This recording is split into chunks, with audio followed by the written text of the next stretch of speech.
Seul le film est sorti en DVD en VOD? Bon bah ouais, bon, ok. Bon, je vais regarder ça. Bon, merci, hein. À plus. 90 minutes, la Terre.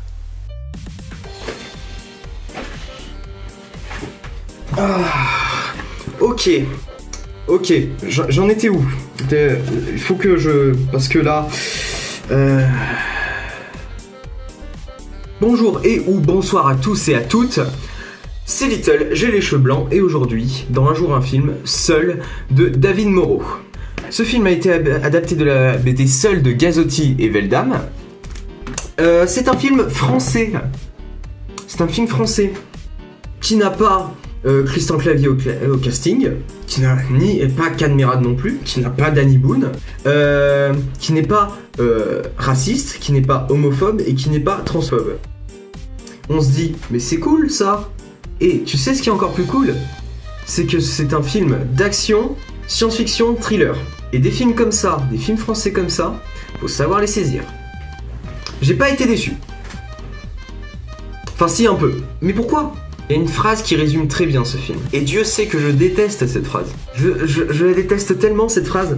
Cette phrase, c'était mieux dans le livre. À l'époque où Harry Potter, Hunger Games ou The Walking Dead sont sortis en version filmée, donc film ou série, les fans de la première heure des livres étaient en mode « Oui, alors c'était mieux dans le livre, ils passaient pour des connards complets. Alors oui, dans Harry Potter, la coupe de feu, Dumbledore dans le livre, il dit tranquillement à Harry « Est-ce que c'est toi qui as mis ton nom dans la coupe de feu, Harry ?» Et dans le film, il veut lui casser la gueule comme une Kaira marseillaise. Voilà, c'était mieux dans le livre. Et ces gens passaient pour des connards. Enfin, pour moi, ils passent toujours pour des connards. Mais le truc qui est différent cette fois-ci, c'est que ce connard, maintenant, c'est moi. Et j'aime pas ça. Je suis pas bien. Petit 1, le scénario. Pour vous faire court, le pitch, c'est 5 enfants qui se réveillent un matin. Ils ont plus de parents, plus de copains, plus rien. Ils sont seuls dans leur ville et ils vont devoir essayer de vivre comme ça, d'essayer de savoir ce qui s'est passé. C'est tout con, mais ça marche bien. La rencontre entre les différents personnages est très très différente de la version dans la BD. Et ce qui m'a dérouté en fait. En vrai, c'est une rencontre... ça va. Dans le livre, elle était mieux amenée. C'était un peu mieux... Déjà, on suivait un point de vue différent qui était celui de Doji. Et pas de celui de Leila. Donc déjà, il y a des partis pris qui sont pris et c'est très très bien. C'est très très bien, le parti pris, j'adore ça. Mais là, c'était peut-être un peu trop fort pour mon petit cœur. Mais j'accepte, je suis ok. Au moins, on a les 5 protagonistes principaux. On va pas se plaindre. Donc on a Doji, on a Leila, on a Terry, on a Camille, et on a Yvan, mon préféré. Change pas mon gars, t'es le meilleur dans la BD. Dans la BD. Mais pourquoi uniquement dans la BD? Parce que les personnages... sont stéréotypés à un point. À un point. Ouh. Doji, c'est la Kaira. C'est celui qui était au poste de police quand on l'a rencontré. Tu vois, c'est celui qui a fait des trucs pas bien. Du coup, faut s'en méfier. Il parle à personne. Oh là là. Il est dark, il est sombre. Et je dis pas ça parce qu'il est black. Mon dieu. C'est ma première critique et je dis déjà des trucs comme ça. Je vais tellement pas m'en sortir après. Leila, ouais, je pense que Leila, c'est celle qui s'en sort le mieux, avec Camille, très certainement. Parce que Terry, voilà, Terry c'est censé être le plus jeune, c'est le plus jeune. Mais dans la BD, c'est celui qui fait foufou là, il fait ouais, viens on va faire des trucs et tout. Mais en fait non, il prend vachement sur lui. Il y a une scène où il est dans les toilettes, où il respire, etc. Enfin, il veut faire genre, il est cool, mais en fait pas du tout. Et c'est dommage d'ailleurs qu'ils aient pas mis ça un peu plus en avant. Camille, rien à dire dessus. Comme Leila, c'est dommage. C'est 2 personnages féminins, on a rien à dire dessus. Et Yvan. Yvan, mais mon dieu. Mais Yvan, il est tellement sympa dans la BD. Vous en avez fait un connard fini. Yvan, il est en mode... vous êtes pauvre. Doji, il vient de la cité. Moi, je vais pas dans la cité. Il y a une scène où ils partent en voiture dans la cité de Camille, je crois. Là où habite le père de Camille, la mère et le beau-père de Camille. Ils y vont en voiture. Et Yvan, il voit les grands HLM et tout. Il sait « Ah non, je vais rester dans la voiture finalement. Hein, Ouais, je vais rester dans la voiture. Parce que les HLM, ça fait peur. Même s'il y a personne dedans, ça fait peur. Il y a un gros manque de personnages secondaires. Je sais pas pourquoi. Bon, après, c'est compliqué d'amener autant de personnages en un seul film, je comprends. Mais quand même, c'est chaud. En personnages secondaires, on a les personnages d'avant, donc des amis, de la famille, etc. Après, dans le vif du sujet, on a Saul et le maître des couteaux. Si je me trompe pas. Il y a que eux. Donc c'est très très pauvre.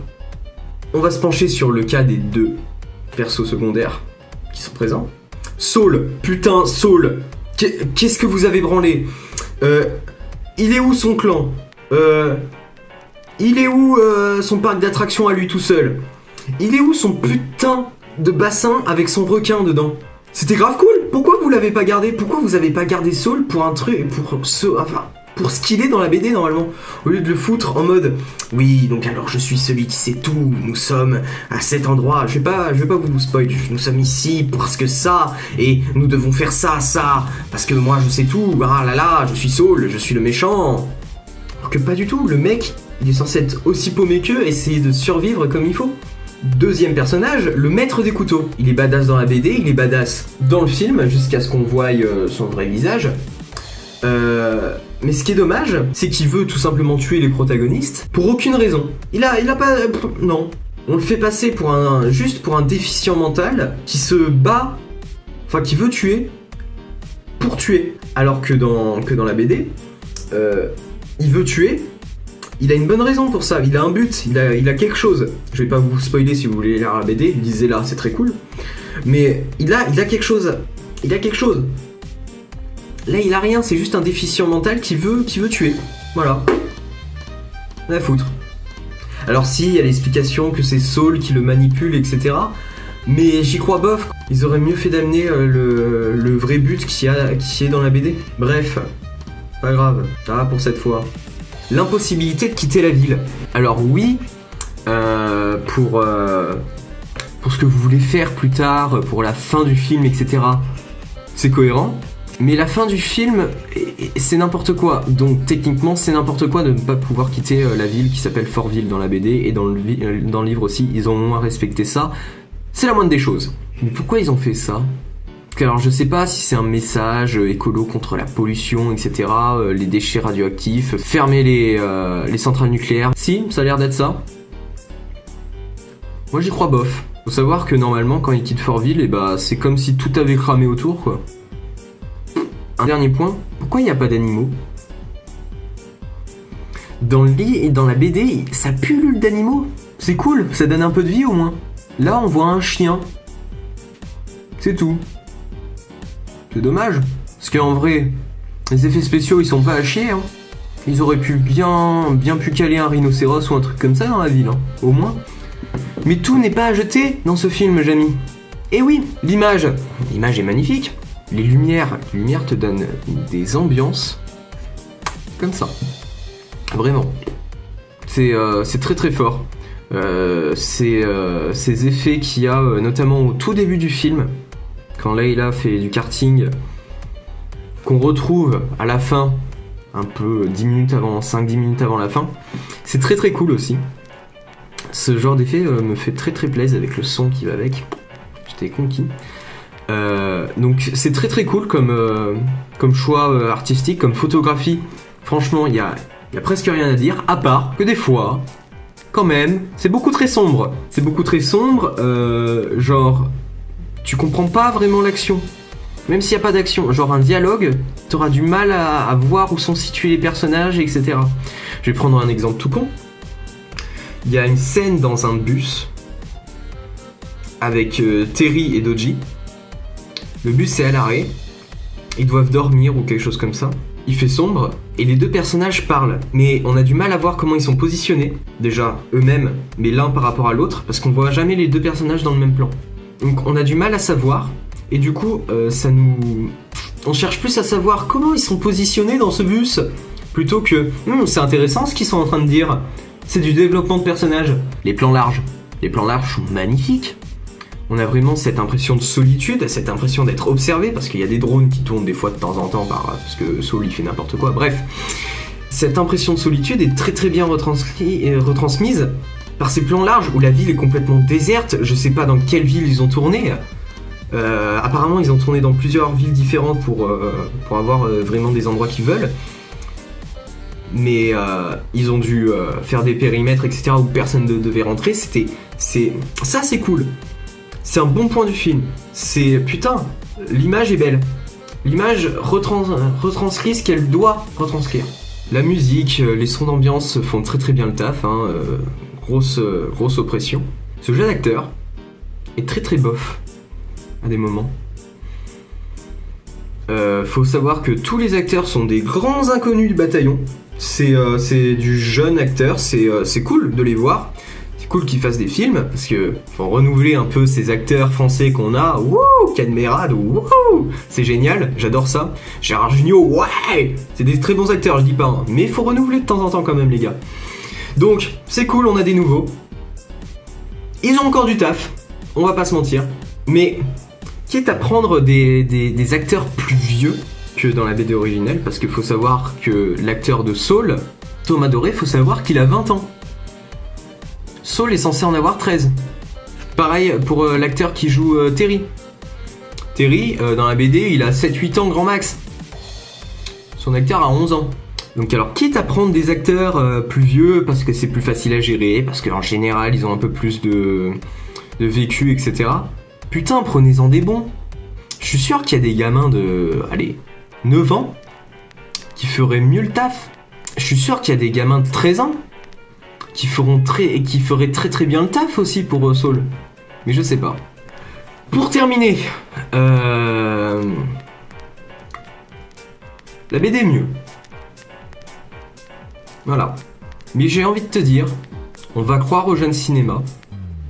On va croire à ces jeunes acteurs. On va croire en tout ça. On va croire en le fait que le cinéma français peut faire des trucs de qualité. On n'a qu'à prendre Grave par exemple, comme exemple, qui est un très très bon exemple, et Seul, qui est un très très bon essai de ce cinéma couillu, j'ai envie de te dire, en France. Parce qu'en France, on s'est un peu coincé dans la comédie, etc. Et ça commence à devenir lourd. Donc j'ai envie d'y croire. Et j'ai envie de croiser les doigts pour la prochaine fois. Voilà, c'était Little, ma première critique de Un jour un film. J'espère que ça vous aura plu. Donnez-moi des conseils en commentaire, donnez-moi des exemples de films à voir. Je vous rappelle le principe, je regarde un film que je n'ai jamais vu de ma vie. Ça c'est un critère important. Je le regarde, j'écris un truc, je fais une critique, ça sort dans la journée. Mettez un petit pouce de la couleur de ce néon. C'était Little. Au revoir.